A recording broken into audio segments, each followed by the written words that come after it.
The first sign that she wasn't done wasn't a message. It was silence. The kind of silence. That isn't peace. It's planning. After the formal notice. My sister didn't respond like a normal person would. No apology. No explanation. No, I didn't mean it. She did what manipulators do when they feel a boundary lock into place. They stop arguing and start building a new door around you. For 2 days, the online post stayed edited. Softer, cleaner, more concerned. But the damage had already been planted, and I knew she wasn't satisfied because she didn't just want attention. She wanted a permanent label, the kind that follows you into rooms where you've never met anyone, the kind that shows up before you speak. On the 3rd day, I got an email from my building management. Subject line, safety check.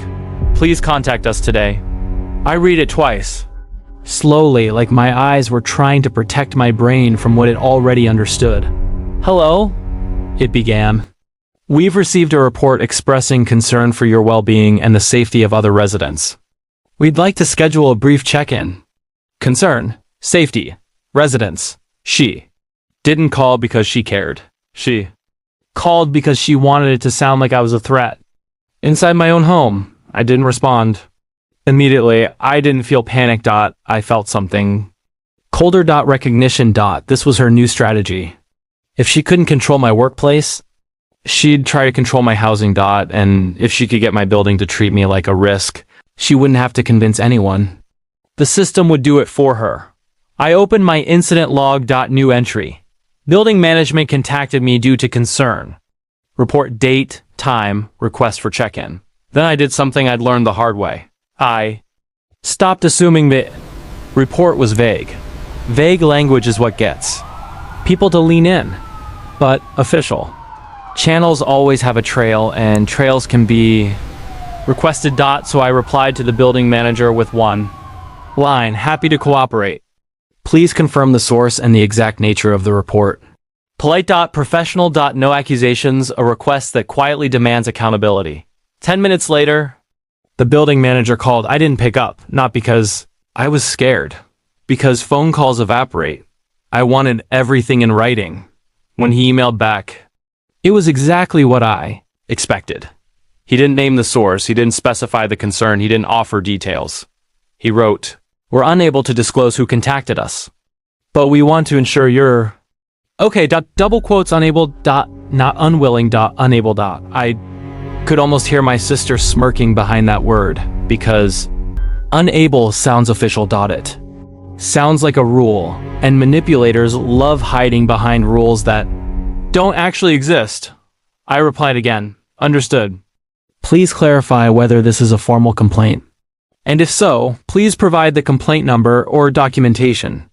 Policy. That's when the tone shifted. Because now it wasn't help. It was procedure, and procedure is the part of the world my sister can't charm. He responded. It was not a formal complaint. Just a call. Just a call. There was so she was testing the waters. Seeing if she could get me flagged without paperwork. Seeing if she could make me move. Apologize, explain, beg. I didn't. Instead, I asked for a meeting, not in person, but by email. I proposed a simple plan. I'm fine. I request that any future third-party concerns be redirected to emergency services if there is a credible threat. Otherwise, please do not act on anonymous calls about my mental state. That sentence did two things. It protected me from random checks, and it forced the building to choose. Either this is a real emergency, or it's harassment. There's no middle ground where someone called becomes a management tool. I hit send. Then, for the first time in days, I allowed myself one quiet thought. She's escalating because when someone keeps losing access, they don't accept it. They try to replace access with authority. And authority can be borrowed from police, from building management. From anyone who will listen to the word concern and think it means truth. That night, my phone buzzed. Unknown number. One message. You're making everyone uncomfortable.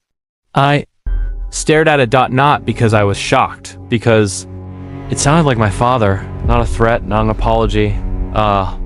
Complaint about emotions, about The inconvenience of my boundaries. Then another message came from my mother. We need to talk. This is getting out of hand. Out of hand. The classic phrase people use when they mean, your boundaries are making our lives harder. I didn't respond because I knew what they wanted. They wanted me back in a room where they controlled the temperature. Family meeting, a conversation, where I would explain, and they would judge, and my sister would sit quietly like she was innocent. Not this time. I was already handling it. Quietly. Legally. Structurally. And the moment they couldn't dominate me in private, they tried to pull me back into private. That's when I got the next email. Not from my building, from a community contact, a local wellness outreach type organization. Subject line: we're here to help. I didn't click anything. I didn't reply. I just stared. Because now it wasn't just my building. She'd moved it outward. She was sending concern like a virus to anyone who might knock on my door and look at me like a case. And the way she did it was brilliant. In the worst way, because if I said, stop harassing me, she could say, I'm not harassing you. I'm trying to help. Help is the perfect disguise, though it makes the aggressor look noble and the target look suspicious. Unless you do what I was doing. Unless you keep the record. I added the email to the log. I screenshot the unknown number messages. Then I did the one step I had been holding back because I wanted to be absolutely certain. I emailed a lawyer, not to sue, not to start a war, not to create a line in the sand that had weight. I attached the timeline, the original post, saved, the edited post, the wellness check, the unknown number messages, the Immature record date, the building management email, the outreach email, and I wrote one sentence. I am being targeted through false concerned reports. I want to prevent escalation and protect my employment and housing. That was a no drama, no adjectives, just pattern. The next morning, the lawyer replied short, professional, and somehow relieving. This appears consistent with harassment by proxy. Do not engage directly. We can send a formal notice to third parties and prepare a protection strategy. Harassment by proxy, a phrase that finally named what she was doing. She wasn't attacking me directly. She was renting institutions to do it for her. And suddenly, the chessboard became clear. Because if I could block her proxies, I could end the game. Then my sister finally broke her silence. Not to apologize. Not to explain. To provoke. She messaged from her real account this time, like she wanted it documented. I heard you're telling people I'm harassing you. I didn't respond. She followed up. I'm worried. That's not illegal. And then the third message landed like a blade wrapped in velvet. Don't make me protect myself from you. Protect herself. From, there it was. The pivot. From, I'm helping to, I'm threatened. And that's when I understood the next move she was building. She was going to try for something bigger than a wellness check, something that would stamp my name, something that would look official and follow me, a restraining order, a complaint, a report, not because she was afraid, but because official is the only audience she hadn't used yet. I stared at her message and felt my pulse slow. Not fear. Readiness. Because if she wanted to go official, I had been official for weeks. Quietly. Systematically. And unlike her, I had proof. Calculation failing. The judge looked at her and asked a question that sounded simple but carried weight. Who is that? My sister hesitated. Just a second. But seconds are loud in quiet rooms. I don't know, she said. And it landed badly. Because the footage was clear. Because the pattern was documented. Because her fear now had fingerprints. The judge didn't yell. He didn't need to. He just said, I'm concerned about the credibility of these claims. Concern. The real kind. Not performative. Procedural. And in that moment, I understood what quiet revenge actually is. It isn't punishment. It's refusing to play the game. It's letting structure reveal truth. We left with no order granted. Not a victory speech, not a celebration, just a door that didn't lock me in. Outside the building, my sister tried one last thing. She stepped close, lowering her voice. "You think you won," she said. "But everyone knows what you are." I looked at her, not angry, not smug, just calm, and I said one sentence. "The record knows." Then I walked away, because the record doesn't shout. It doesn't beg. It doesn't argue online. It just sits there, quiet, waiting for the next lie to trip over it. They laughed first. I stayed quiet. And this time, quiet didn't just protect me. Proved me. This wasn't fear. This was coordinated behavior. Proxy. A third-party action. And that was the moment my sister's "I'm scared" storyline collapsed. Because scared people don't send their friends to deliver fake official notices. They call the police. They stay away. They don't play spy. My lawyer didn't sound excited when he called. He sounded satisfied. "This is significant," he said. "This turns her claim into credibility issues." Credibility issues. That's lawyer language for her story is about to crack. The hearing day arrived. I didn't dress to intimidate. I dressed to look exactly like who I am. Clean, neutral, controlled. I walked in with my lawyer and sat quietly. My sister was already there. She looked smaller than her posts. Her confidence was gone, because she wasn't performing for a feed. She was in a room where receipts speak louder than tears. When it was her turn, she told her story the way she always did. Soft voice, big fear, vague details. "He's been unstable," she said again. "I've been worried for months." Then it was our turn. My lawyer didn't attack her. He didn't raise his voice. He simply presented the timeline. The post, the wellness check, the unknown messages, the building management emails. And then, calmly, he played the hallway footage. My sister's face changed. Not sadness. The lawyer asked me a simple question. "How was the counterfeit letter delivered?" "Under my door," I said. He paused. "Do you have hallway cameras?" I froze, then remembered. My building had installed cameras near the elevator months earlier. Not for me, for everyone. I hadn't even considered it, because I wasn't thinking like a system. I was thinking like a person. But systems always have eyes. I emailed building management and asked one question. "Do you retain hallway footage from the date time this letter was delivered?" They replied, "We keep footage for 14 days. 14. We were at 12. I hadn't missed it. Not yet. I asked them to preserve it and provide a copy to my lawyer. They agreed. And when the footage came, it felt unreal. Because it wasn't some shadowy stranger. It wasn't random. It was someone I recognized immediately. A friend of my sister's. A woman I'd seen at family parties. Smiling. Laughing.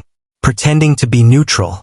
On the footage, she walked down my hallway, looked around, and slid the letter under my door.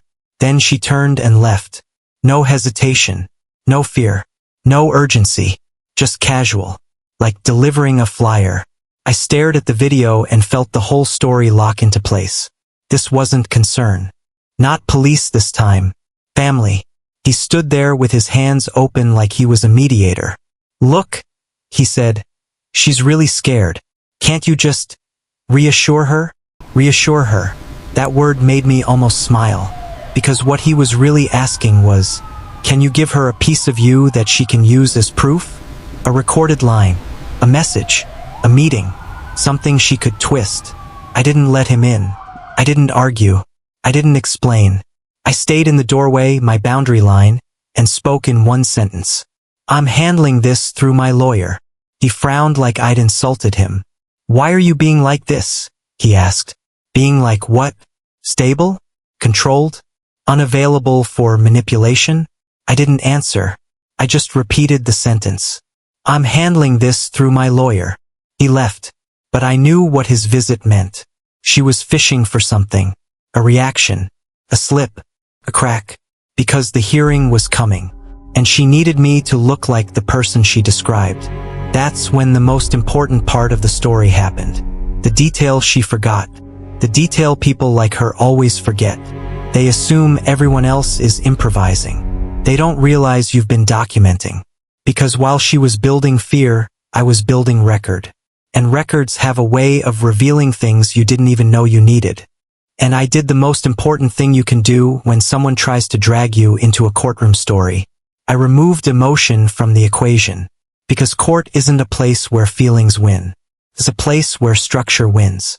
My lawyer called that afternoon. His voice was calm, like this was Monday paperwork for him. This is common, he said. People use protective filings as leverage. Don't react. We respond with facts. Facts. Not she's crazy. Not she's evil. Facts. He told me what to prepare. Proof of the public smear. Proof of the wellness check pattern. Proof of the counterfeit letter under my door. Proof of the building manager's confirmation it wasn't authorized.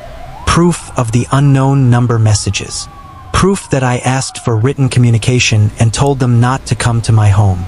Then he said something that made everything click into a single strategy. We don't argue about motives, he said.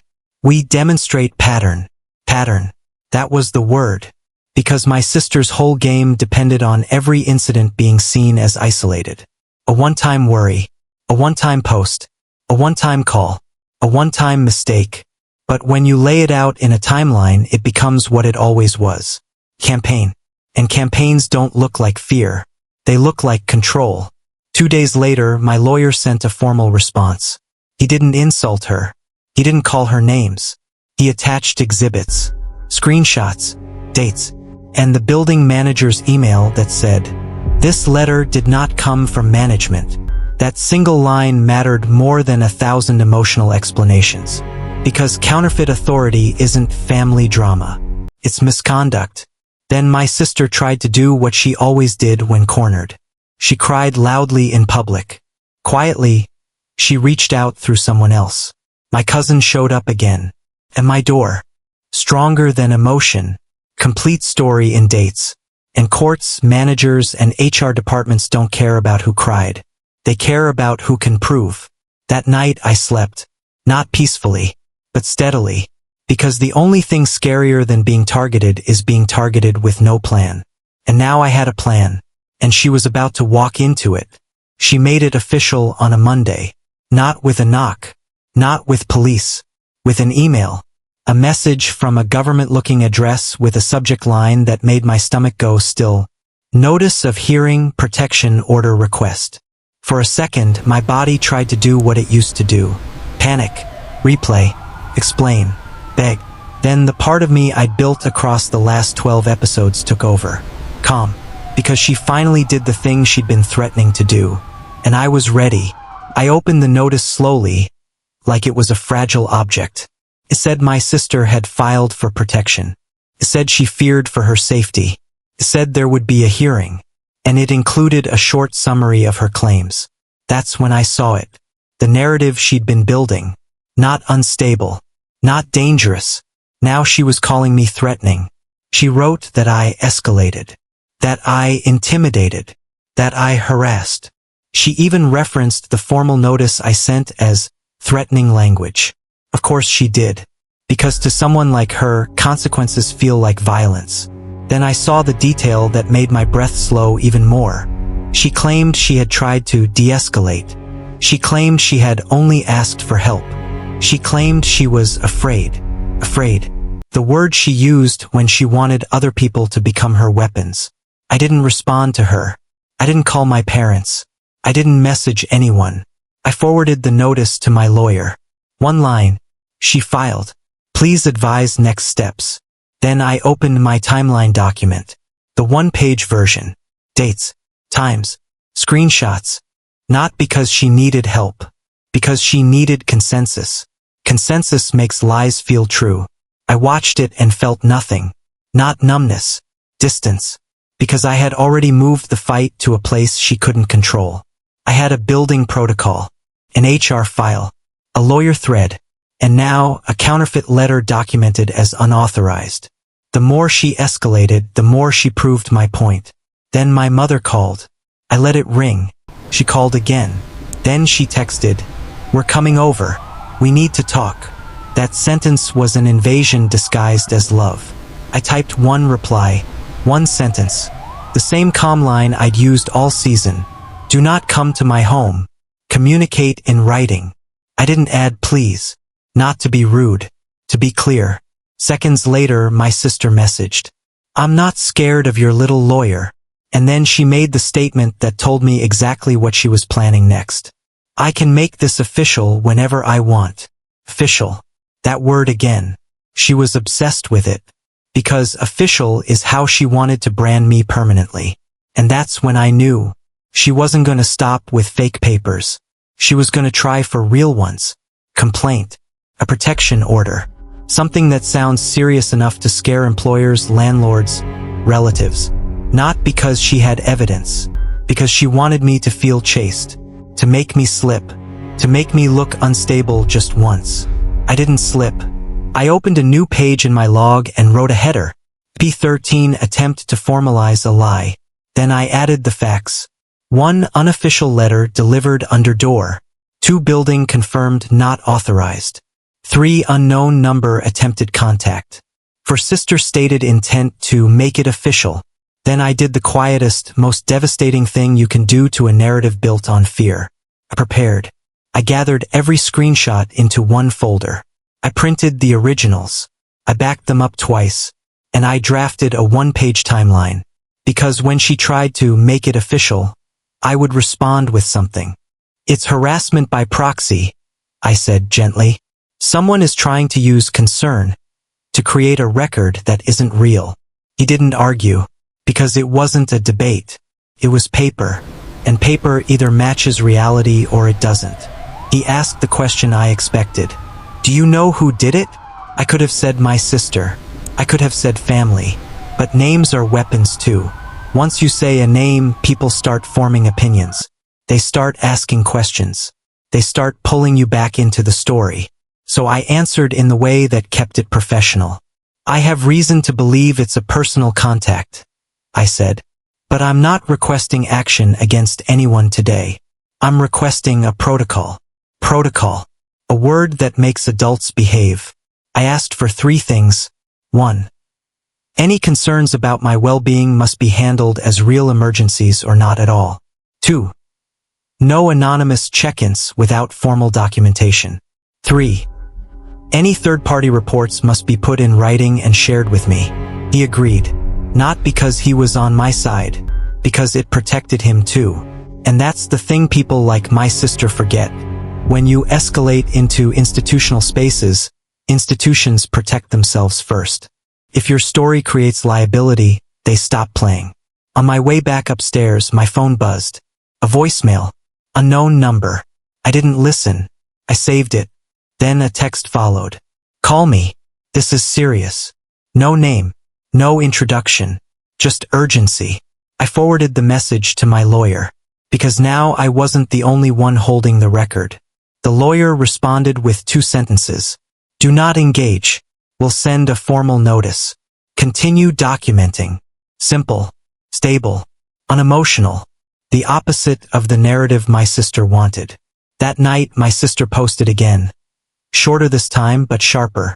Sometimes you have to protect yourself, even from family. The comments were fewer now, but the ones that remained were more extreme. Get a restraining order. Call the authorities. He sounds dangerous.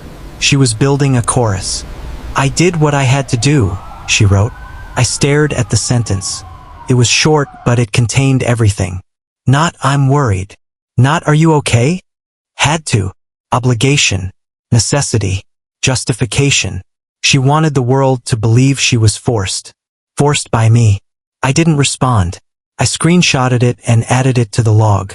Then I did something that used to feel unnatural to me. I reached out to a witness. Not a family witness. A neutral one. Someone outside her emotional ecosystem. The building manager. I forwarded a photo of the letter and wrote, Hi, I received this under my door. It appears unofficial. Please confirm whether management issued it. If not, I want it documented. Within an hour, he replied, This is not from us. We did not authorize this. There it was. A clean confirmation. Not my opinion. Not my interpretation. A third-party statement. I filed it immediately. Then I sat back and asked myself what she was really trying to do. Because the fake letter wasn't about getting me to cooperate. It was about creating a feeling. Fear. Confusion. Urgency. She wanted me to scramble. To call. To beg. To explain. To prove I wasn't what she said I was. And that was the deeper trap. When someone accuses you publicly, they want you to turn your life into a defense argument. They want you to live in response mode. But I wasn't living in response mode anymore. I was building structure. So the next morning, I took the letter and went one step further. Not dramatic. Not revenge. Prevention. I walked into the building office during business hours and asked to speak with the manager. He met me in the lobby. His posture was cautious, like he wasn't sure if he was walking into conflict. I kept my voice calm. "I'm not here to cause trouble," I said. "I'm here to prevent it." I handed him a printed copy of the letter and his email confirmation. He looked at both. Then he frowned. "This is strange," he said. The next move didn't come as a threat. Came as paperwork. A plain envelope on a Thursday afternoon. Slipped under my door like it belonged there. No return address. No name. Just my unit number written in neat block letters. That alone told me it wasn't official. Official mail leaves a trail. This was theater. A prop. I opened it anyway. Inside was a single page. Typed, formal-looking, and written in the kind of language people use when they want to sound like authority without actually having it. It said, "Notice of safety concern. We have received reports that you may pose a risk to yourself or others." No agency name. No case number. No signature. Just a bold header and a paragraph that tried to make my stomach drop. At the bottom was a line. "Please contact the undersigned within 48 hours. Undersigned. There was no one undersigned. Just a phone number. I stared at it and felt something almost laughable rise in my chest. Not humor. Relief. Because she'd crossed a line. And crossing lines is how people like her lose. She tried to create an official narrative using fake official formatting. She wanted me to call that number. Wanted me on a recorded line. Wanted me to sound defensive. Wanted me to say anything that could be replayed later as proof of instability. I didn't call. Instead, I photographed the letter from multiple angles. The paper, the ink, the lack of official identifiers. Then I placed it in a folder labeled physical mail. I didn't shred it. I didn't throw it away. I preserved it. Because the moment someone creates counterfeit authority, the record becomes more powerful than the performance. That night, I got a text from my mother. "Did you receive something?" I didn't answer. Then a message from my father. "We're trying to keep you safe. Stop making this difficult." Difficult. That word again. When they say difficult, they mean stop requiring proof. Then my sister finally texted. Not from an unknown number this time. From her real account.